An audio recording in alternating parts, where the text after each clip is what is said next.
It's great to be with you on a glorious and gorgeous afternoon in downtown Charlottesville. A lot to cover on the program. We will talk a city attorney who has been on indefinite leave in Charlottesville, Virginia since early April. I'm going to give props again to Charlottesville tomorrow. Assistant City Attorney Ryan Franklin was also placed on leave. Franklin has no longer employed by the city. However, City Attorney Jacob Stroman is currently employed, although not working, and still collecting a paycheck. Charlottesville Tomorrow broke this story. I find myself giving props to the nonprofit news outlet a second, like 3 or 4 weeks in a row? I mean, they break the news on the Carlton Mobile Home Park, Charlottesville Tomorrow. Covered it extremely well. I would not be surprised if Charlottesville Tomorrow wins a Virginia Press Award on how they've covered the Carlton Mobile Home Park transaction, with Habitat for Humanity and PHA coming in on the bottom of the ninth inning to purchase the mobile home park. They did a fantastic job, Charlottesville Tomorrow, of covering the MACA shutting down its free Head Start child care centers, and now they're breaking news when it comes to a city attorney being on indefinite leave. I ask this question for you, the viewer and listener. How much institutional memory was missing and how much value was absent during key negotiations and key business dealings while the city attorney was on indefinite leave?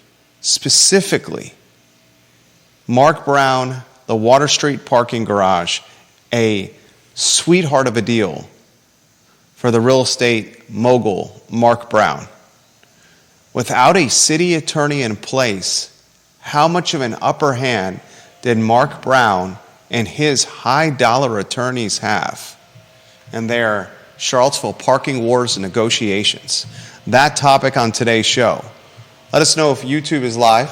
J-Dubs, multiple folks are asking about YouTube. It's live. We're live on YouTube. Fantastic. Thank you very much, YouTube. Thank you very much, Judah. I do see it live. I want to talk on today's program, the University of Virginia restricting access to the Hill. This in the Cavalier Daily. Cavalier Daily, job well done. Props to the Cavalier Daily. They offered us tremendous fodder last week with their Freedom of Information Act requests when it comes to UVA salaries. Craig Kent, Jim Ryan, Tony Bennett, Tony Elliott, Teresa Sullivan. Their salary FOIA story was fantastic. Today, they got some commentary from one of their columnists, Ben Istvan, who highlights in the Cavalier Daily that Virginia Athletics is limiting access to the Hill, which further highlights the decline of UVA football. Single game ticket holders will not have access to an institution when it comes to UVA football, and that's sitting on a grassy knoll while watching the orange and blue on the gridiron. This a microcosm of how far Virginia football has fallen.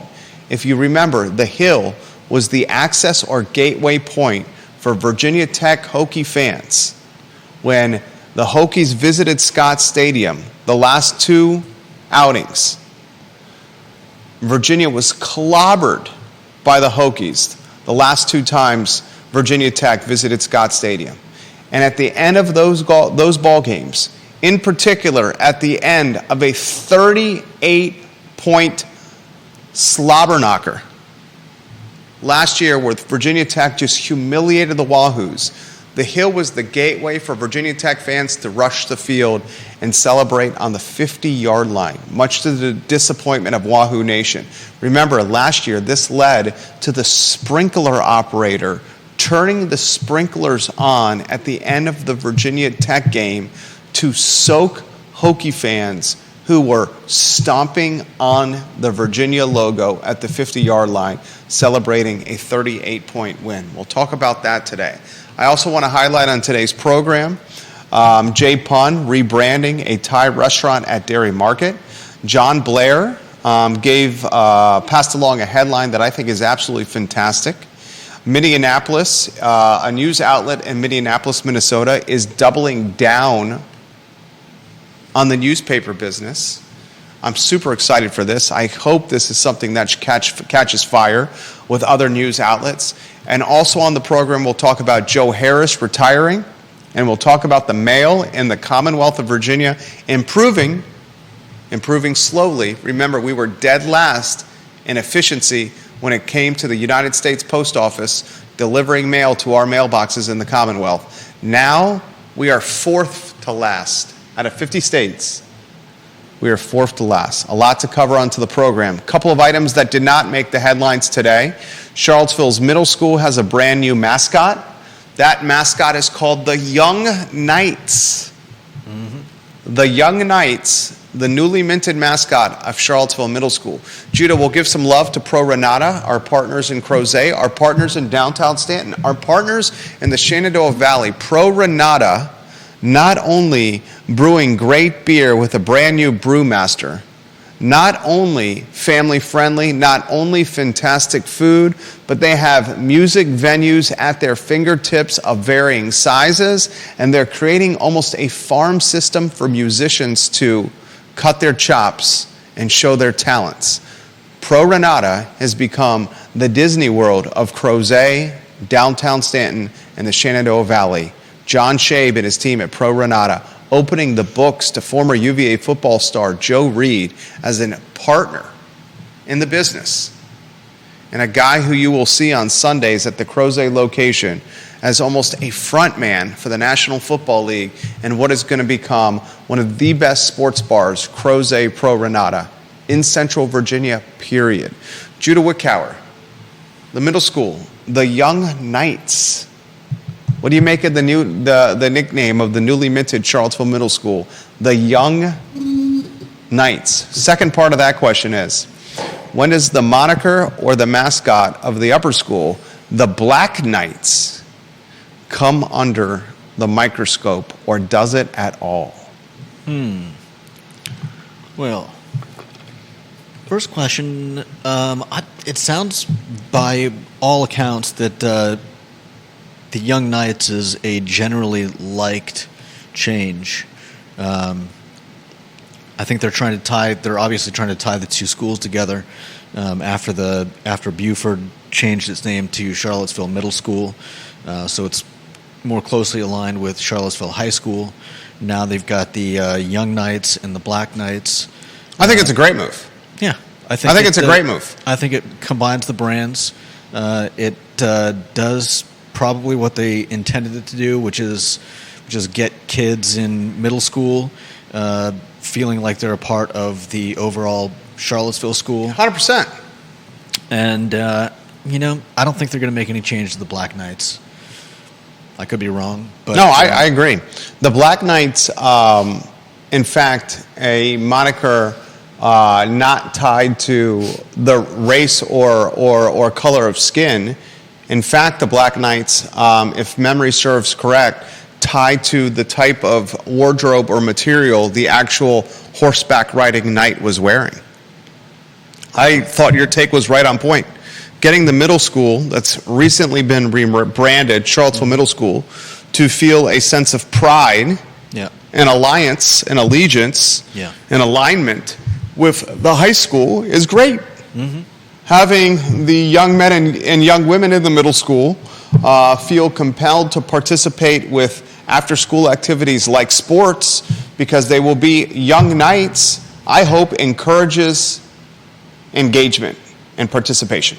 100%. I think this is a great move by Charlottesville High School. I find myself 2 weeks in a row complimenting Charlottesville Public Schools at the start of the school year. Last week, we were complimenting Charlottesville Public Schools with the new security measures, key fobbing in and out of doors, the digital e-hall pass.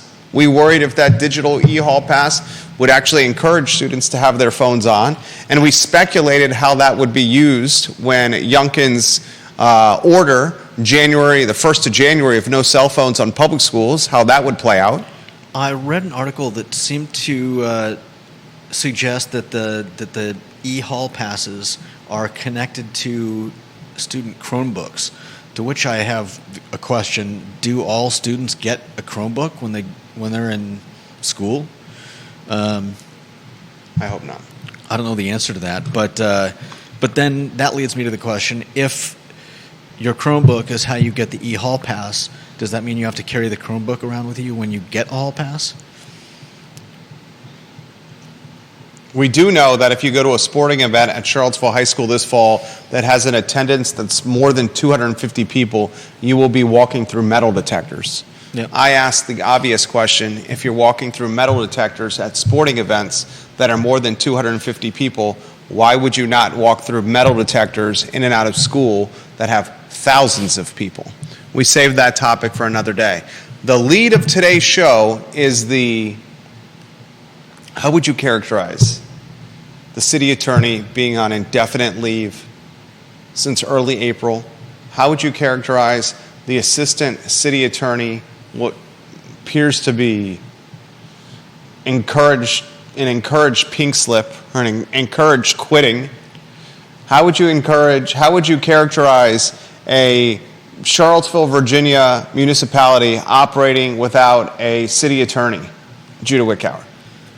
I think I would call it the continuing mystery of how Charlottesville manages to run a government with all the insanity that goes on. I will say the best city attorney we've ever had, a viewer of this fine and fair talk show, Mr. John Blair. John Blair, we were unfortunate, the city, not to have John Blair be named city manager of Charlottesville. I think John Blair would have been a phenomenal city manager of Charlottesville, Virginia. I think John Blair would be a phenomenal county executive of Albemarle. He's doing incredible work in Stanton right now, John Blair. John Blair was the interim city manager, if you remember, some years ago. And now he is Stanton's gain and Charlottesville's loss. No doubt. Right now, the city is operating and has some time without a hired attorney. Charlottesville Tomorrow has this story. I find weeks in a row we're giving Charlottesville Tomorrow, the nonprofit news outlet, props and accolades. And you're seeing Charlottesville Tomorrow pivot its model back to reporting hard news. Mm-hmm. I want to encourage Charlottesville Tomorrow. I've been told they watch or listen to some of our programming, especially when it relates to them. If you hear this, I'm incredibly impressed with what you have done of late. I agree. There are a lot of local news stories that are like 3 sparse paragraphs. The TV stations in particular. And that is certainly not true of CVille Tomorrow. CVille Tomorrow takes deep dives on stories and does follow-up, in-depth coverage. They are robust, and I appreciate like you said, the in-depth coverage. Please, Charlottesville Tomorrow, continue down the road of hard news. Please continue down the road of government reporting, land use, zoning, and any kind of business reporting out there. Please. Yeah. Development, please. You want to set the stage on a story that broke late last week. The headline: emails show Charlottesville is investigating an unspecified complaint regarding its city attorney. The lead and first few paragraphs of the Charlottesville Tomorrow, and Judah, I'll pass it on to you. Charlottesville City Attorney Jacob Stroman has been on administrative leave since early April. He wasn't, however, the only one. Right. Assistant City Attorney Ryan Franklin was placed on leave alongside him in response to an investigation into an unspecified complaint. Emails obtained by Charlottesville Tomorrow through a public records request showed. Since then, Franklin's employment with the city was ended. Afton Schneider, a spokesman for the city of Charlottesville, said, Stroman remains on an indefinite leave. The details of the complaint that launched the investigation are unknown. City spokespeople have consistently declined to comment on the case, saying it's a personnel matter. Stroman didn't return Charlottesville Tomorrow's request for comment. Franklin has confirmed that he no longer works for the city. This is a very interesting turn of events. Yeah. It has me asking a number of questions. Judah Wickower, what kind of questions come to mind to you, and what are your thoughts of this storyline? I mean, it's kind of nuts. the fact that they've put two guys on leave, one of them has since left the attorney's office. The other is, one would assume, still on paid leave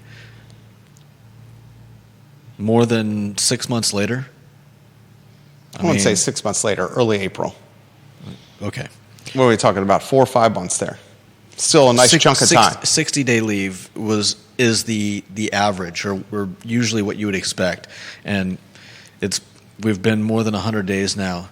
I mean, are we giving this guy a paid vacation? They highlight commentary from David Super, a professor at Georgetown Law who focuses on administrative and local government law. He highlights 60 days, the normal indefinite leave. The current city attorney has been on leave since early April. As Judah's highlighted, that's 4+ months of taxpayer dollars. We're in fact paying not only this city attorney, but we're paying a private law firm, an independent law firm, to represent the city of Charlottesville as well. A law firm that's been in our news cycle as well. Because the Police Civilian Review Board. Yeah. You want to highlight that in a nutshell? I mean, that's just more insanity. We've got the Civilian Oversight Board, and they've tried to FOIA information from the city using an attorney, which it turns out the city is also using to, I guess, deny the FOIA requests. You really can't make this stuff up. Cannot make this stuff up.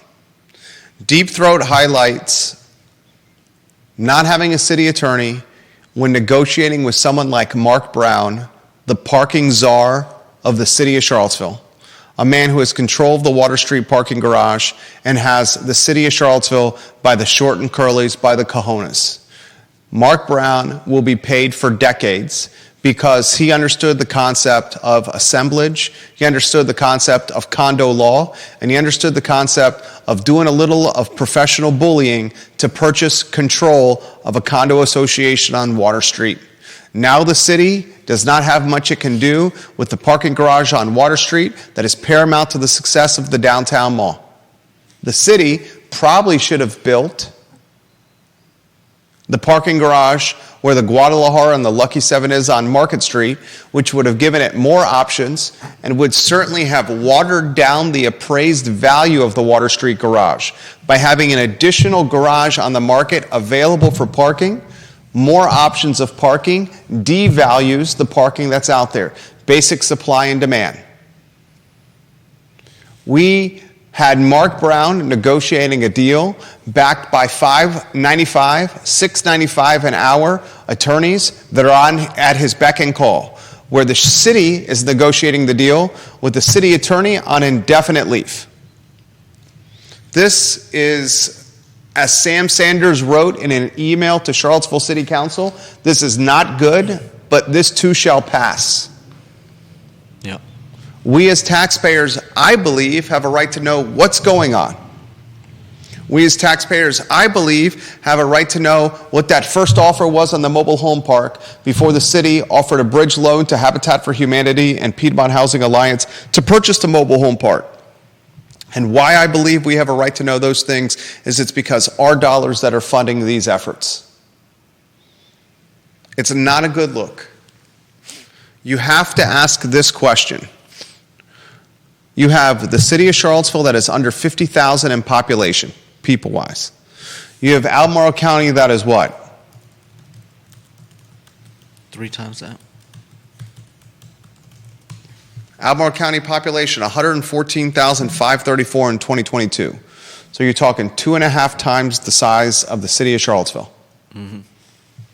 Why does the brouhaha and the drama and the soap opera not happen in Albemarle County that's 2.5 times the size of the city of Charlottesville? I asked the question in almost as hyperbole, tongue-in-cheek, but are there some gases coming out from under the 10.2 square miles that make the folks just Looney Tunes? I sincerely want to know that. Rob Neal and Bill McChesney, welcome to the program. Deep Throat, number 1 in the family. He says this, if you want to get his photo on screen. The parking garage is absolutely mystifying. The city has never explained why it could not just sell the condo interest to get out of that portion of exposure to the ground lease, which is an indirect exposure, only via the condo agreement, not based on a direct contract between the Charlottesville Parking Center and the city, unlike the lease of CPC's parking spaces, not getting out of that. Deep Throat, a man sophisticated with stuff like this, has highlighted a potential escape valve for the city when it comes to Mark Brown having the city in a vice, and that escape valve was not pursued by the city.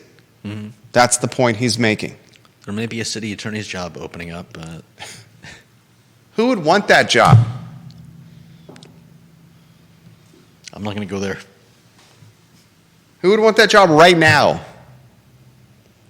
Since we lost Mr. Blair to Stanton, it's been a revolving door. Just think about it. Mm-hmm. One city attorney was named in a lawsuit, Lisa Robertson, by the former police chief Brackney, claiming that Brackney claimed that she was fired because she was a black female, named a bunch of people. Some of those people named in the lawsuit, the city attorney. Now you got one city attorney under investigation and on indefinite leave. And an assistant who's already left. Who pieced out. I mean, Was he asked, did he piece out on his own, or was he asked to find employment elsewhere? Did he get pay on indefinite leave, the assistant city attorney, or was he expected to take indefinite leave without pay? Those are good questions. And a follow-up question is this. When you're paying somebody top dollar, I mean, this is a deep six-figure job. You're paying someone top dollar to not work for 4+ months. Are you doing that to dot the I's and cross the T's so you don't get sued by said person? I mean, is that a fair question? I mean, I don't know.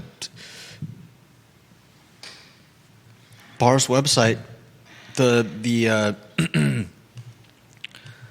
Virginia State Bar website shows both the city attorney and assistant city attorney in good standing, and neither have been formally suspended or disciplined. I mean, that's as curious as the rest of this. Franklin's left, but apparently he's still in good standing. I mean, you would think that if this was something so serious that both the city attorney and assistant attorney were placed on leave, you would think that something would have happened when one of them left. I don't know. What does it add up to? I think that's the big question. What is going on? Yeah. Follow the story closely. I would expect more reporting from Charlottesville tomorrow, who's been doing fantastic work. I would love to see Hall Spencer of the Daily Progress cover this story with the connections and institutional memory he has. He's the crimes and courts reporter, Hall Spencer. I'm not sure his beat trickles into City Hall. I hope it does. Hall Spencer's the guy that could cover this story extremely well. Next headline, Judah Wickower. Please let us know. Next headline, let's see. You've already talked about UVA restricting access to the Hill. Put that headline on screen. I got to go deeper on that one. If you want to go on a one-shot with me, if you don't know about the Hill, is this a topic that I should cover, or you want to throw some color into this topic? Yeah, you should probably cover it. This from the Cavalier Daily, one of its columnists. UVA is restricting access to the Hill for single game ticket holders. This is a sad state of affairs.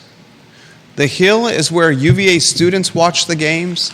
The Hill is where a boatload of single game ticket holders choose to go to enjoy revelry and Wahoo Nation hopefully getting a victory. And I know victories have been few and far between of late.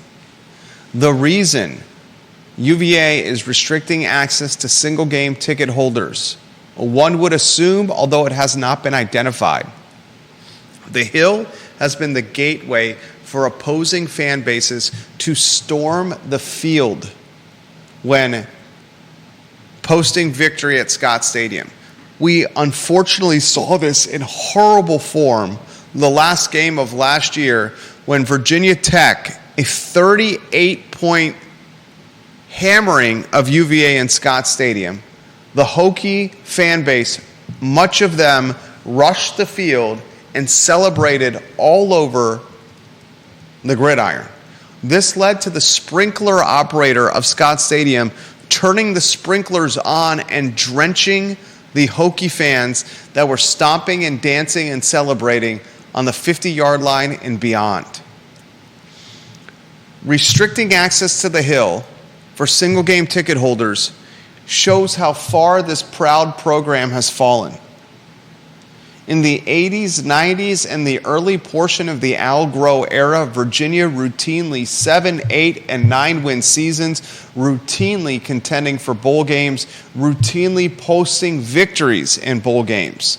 Since the Al Groh era, the back half until today, Virginia football has become the laughingstock of the Atlantic Coast Conference.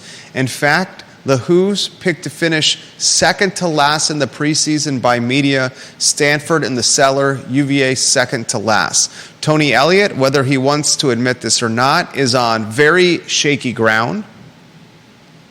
Virginia better figure out a way to sniff bowl game.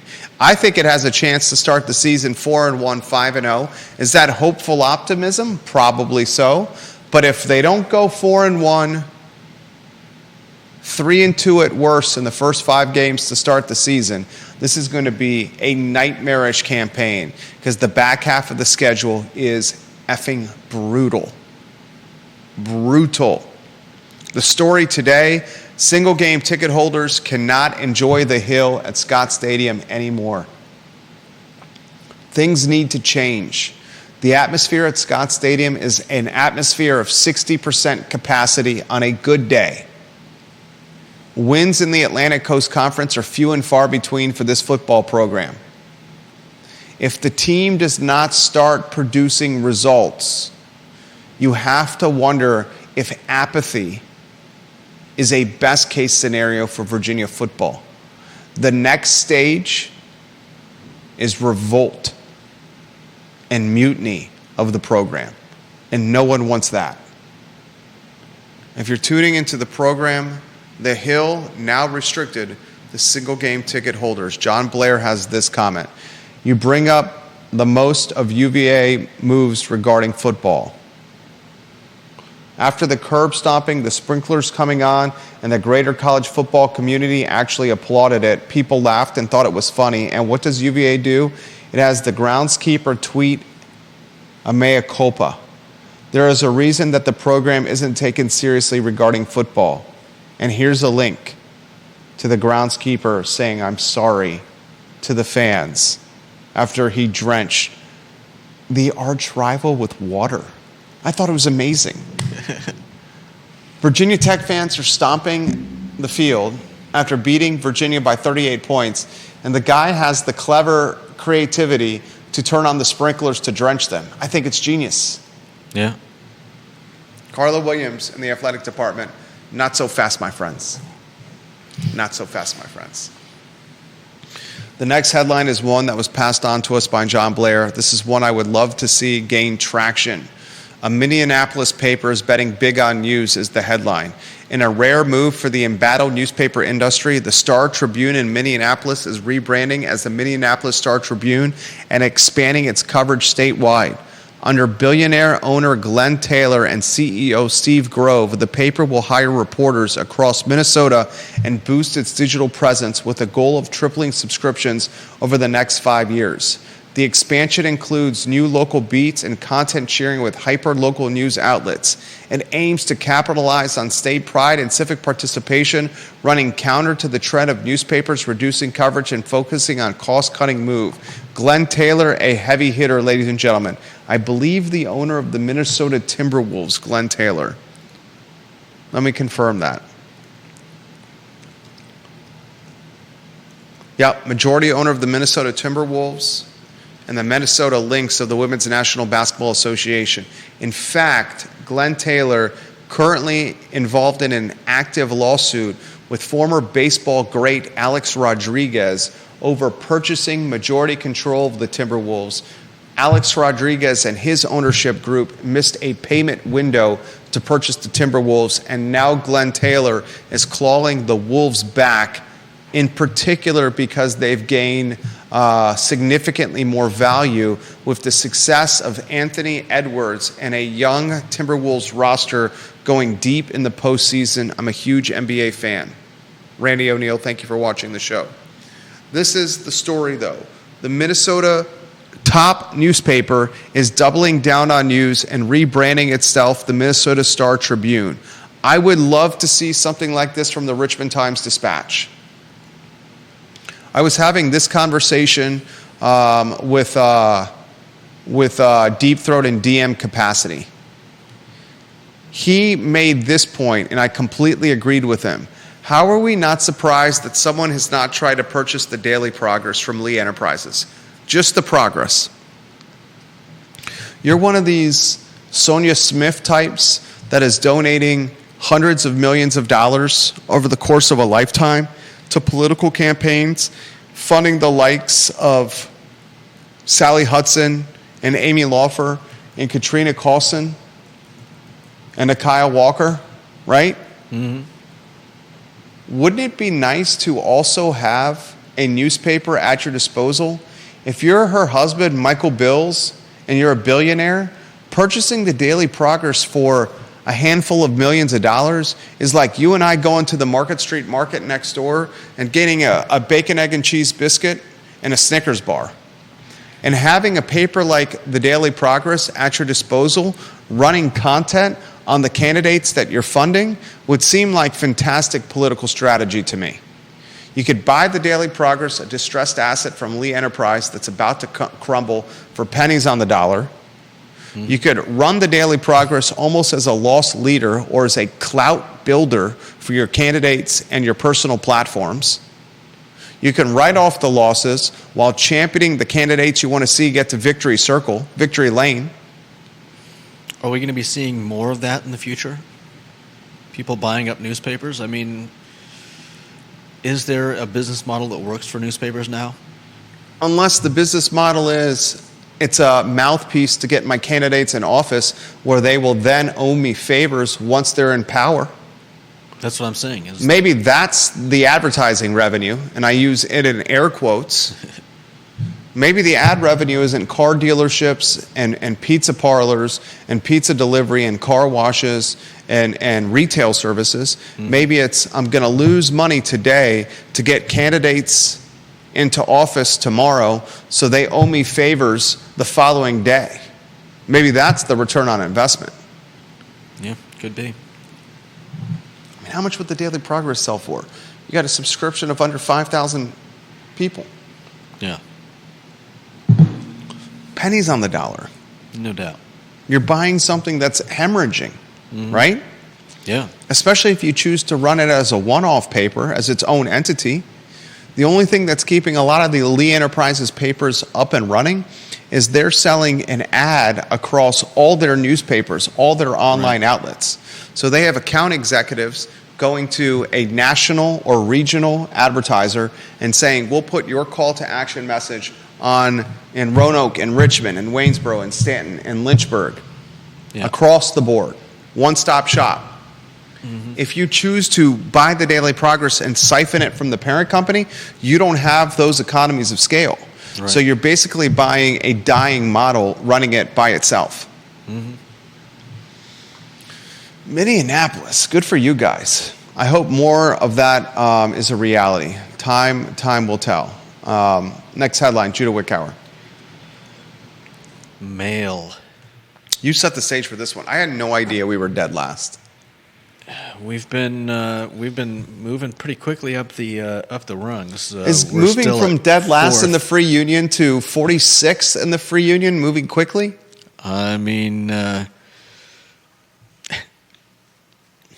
In the first few months of 2024, Postal 47th, Service actually 47th in the free union. in Virginia had a 66% on-time delivery rate for first-class mail. In the spring, that increased to 77%, and the most recent charts are showing us at 78%.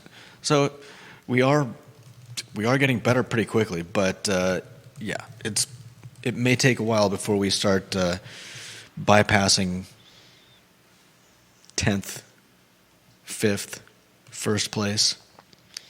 The unfortunate thing, I was having this conversation with my parents.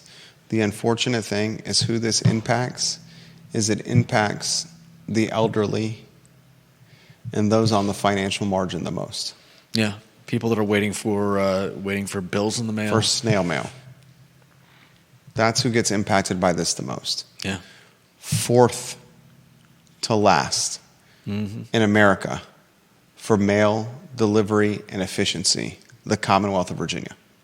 Yeah, it's crazy. That's bananas. Mm-hmm. We're seeing the mail before our very eyes go the way of the Yellow Pages, Morse code, the carrier pigeon, and the dial-up telephone with the long cord in the kitchen that we fought to use as kids around dinner time. Do you think we're not going to have mail soon? Every bank, okay, when you go onto your online banking, how many times do you get prompt when you log into online banking to go paperless with your statements? How many times do you get prompted by Xfinity or Dominion or Verizon or all your bill payers to get a digital e-bill instead of a paper bill? Mm-hmm. If you're in a condo association, in an HOA, the associations want to digitally submit the bills now to save on postage and to get their payments quicker and faster because they know the mail is unreliable. Not to mention save money. And to save money. We'll go into a cashless society, a mail-less society, and we're going to get deeper down the digital rabbit hole where control over our daily lives will be more easily accessible. That's why I was reading online over a data breach. Did you read that story? I'm not sure. 2 billion plus, 2 billion with a B, plus people had their data breached, including social security numbers, over the last few days. Man. Hackers, a group, targeted one of those background check companies, and 2 billion people had their data breached and posted in the dark web. They were looking to sell the hacking group the data for $3.5 million to whoever wanted 2 billion plus social security numbers and other personal information. Wow. The digital realm is not all it's cracked up to be. No, definitely not. Bill McChesney says this on the Young Knights. When Charlottesville High School came into being, they left Lane. They decided to keep the Black Knights mascot. That was the mascot when Tommy Theodos orchestrated the streak with the football program. Tommy Theodos, the namesake of the stadium that Charlottesville football team plays within. All right, last headline. What is it? There's two more, right? Punn rebranding. Yeah. You got the stage on this one in the lower third? Yeah, let's see. I think this is a small move by Punn. Kevin Higgins says Greenwood mail is delivered 1 or 2 times a week and is sometimes months behind. Oof. I got Christmas cards in March. If I subscribe to the Daily Progress, my paper would be weeks old in Greenwood. That's a thriving suburb of Crozet, Virginia, Greenwood. That's insane. I mean, that's unexcusable. Unexcusable. We talked to our friends that listen to the talk show on mail routes, and they said it's out of our control. They won't hire enough people. They won't approve overtime. How can we continue to work for free to deliver mail? We know it's critical for people to receive it, but we can't work for free. Yeah. I can't blame them. No doubt. Punn story, please. Punn, the owner of Chim Street and Chim at Dairy Market, is merging with a company called Payway. and it seems like a great move. It's gonna help. I think, what did he say? Standardize. It's basically He's looking to scale. Yeah, he's looking to scale further outside of our city and in the country as a whole, and this will add consistency at a national level. And I believe they've got a new chef as well for the Dairy Market location. Congratulations to Jay Punn. Yeah, Jay Punn, also a music teacher at what is the school right over there? You talking about Renaissance? Is that the Renaissance School? I think right so. around us. It's a music teacher over there. Nice. I've seen him often on the downtown mall with his music students, playing live music on the mall, much to our enjoyment. Yeah. Jay Punn, the founder of Chim and Fifth Street Station, Chim and Dairy Market, and I believe a partner in Thai Noodle House behind Stonefield. Cool. Man knows Thai food like the Pope knows holy water. He's doing a business merger to scale the brand. Yeah. Congratulations. I want everyone to have success. Give us the last headline. Is that Joe Harris? Yep. Joe Harris, the UVA sharpshooter, is retiring from the NBA, ladies and gentlemen. This guy, one of the best three-point shooters at one time in the National Basketball Association, retires after a 10-year career with the New Jersey Nets, the Cleveland Cavaliers, and the Detroit Pistons. He announced his retirement on social media. He will go down as one of the most efficient three-point shooters in league history. He retires with the fifth highest three-point shooting percentage in league history, 43.5% from beyond the arc. He finished his career with averages of 10.3 points a game and 3 rebounds a game. He shot 48% from the field. Harris was selected 33rd overall by the Cavaliers in the 2014 draft after spending 4 years right here in Charlottesville at the University of Virginia. A two-time All-ACC performer, Joe Harris, named to the All-ACC tournament team in 2014. He earned an ACC tournament MVP the same year. In his senior season, Joe Harris helped lead Virginia to a 30-7 overall record.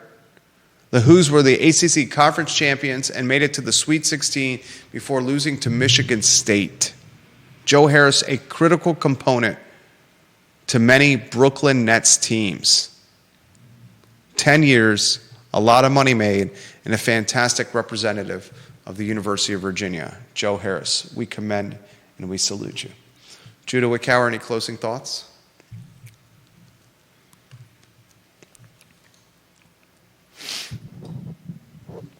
Congratulations on 10 good years. There we go. That's true. 10 years. Congratulations. At the peak of his profession. Yeah. There you go. You did a good job today. Thank you. Judah Wickower, Jerry Miller, the I Love CVille Show. Support Pro Renata. PRN. Growing and growing fast. Ladies and gentlemen, the Monday edition of the show. We'll see you at 10:15 tomorrow with the Jerry and Jerry Show. So long, everybody.